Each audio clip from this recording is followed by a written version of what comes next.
looking back on it now, I can see that maybe entrepreneurship, I was exposed to it at a really young age. My grandparents owned a meat market and quality market in the town that I grew up in, and I spent a lot of time with my grandparents. So my grandpa would, we'd make quesadillas in his house, and then he would stand behind me and I'd sell them to all of his workers.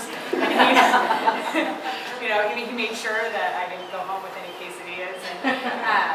And then, I was an only child, so I created my own life in a way, and that had to do with, selling things, taking my mom's milk and eggs and selling them back to her in my own little market that I had made after. Her mom's here, so she probably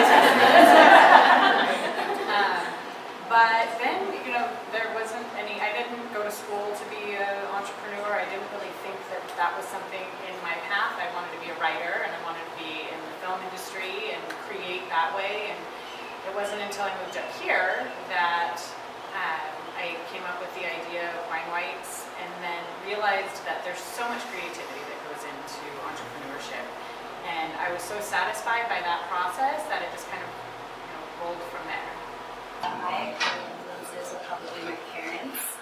I grew up with a mom who refused to work 9 to 5, and she did hairdressing and massage, and she then opened up her own daycare business. So she was determined to make her own hours and craft her life and be a mom at the same time. And then I had a dad who was always telling, I'm one of 6 kids, and he was always telling us, well, if you're going to make money, you better make it for yourself. And so I guess somewhere deeply ingrained, because I really didn't realize it until I was applying to college, and then Cal Poly makes you declare a major.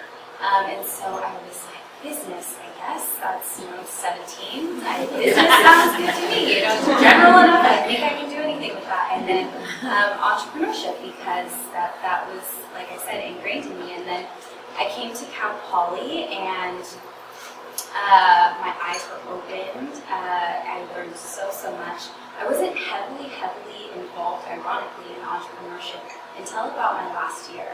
I would say part of my entrepreneurial path included traveling.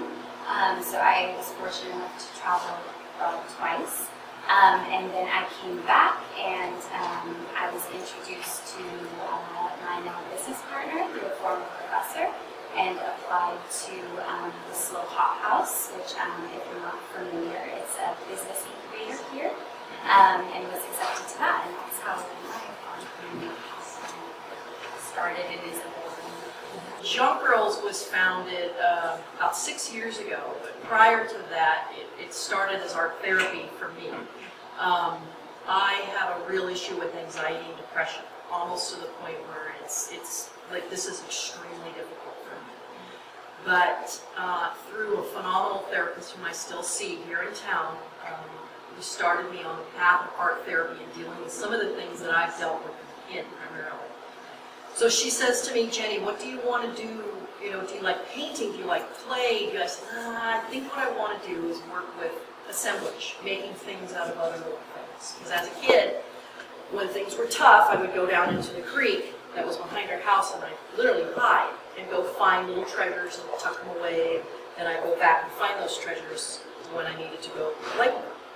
So I said, well, I kind of want to work with my little girl and go back to that and start doing some internal healing aside from making some cool art. So I started making things. I was working my 90 hours a week, and then I would do my art at night or whenever I could squeeze it in, started putting it on the walls in the office, started getting asked to large events and shows. And so about 6 years ago, Melissa and I looked at each other and said, we want to give it all up and do something that really makes us happy and throw caution to the wind during a recession and see if we could make it happen. And so we did.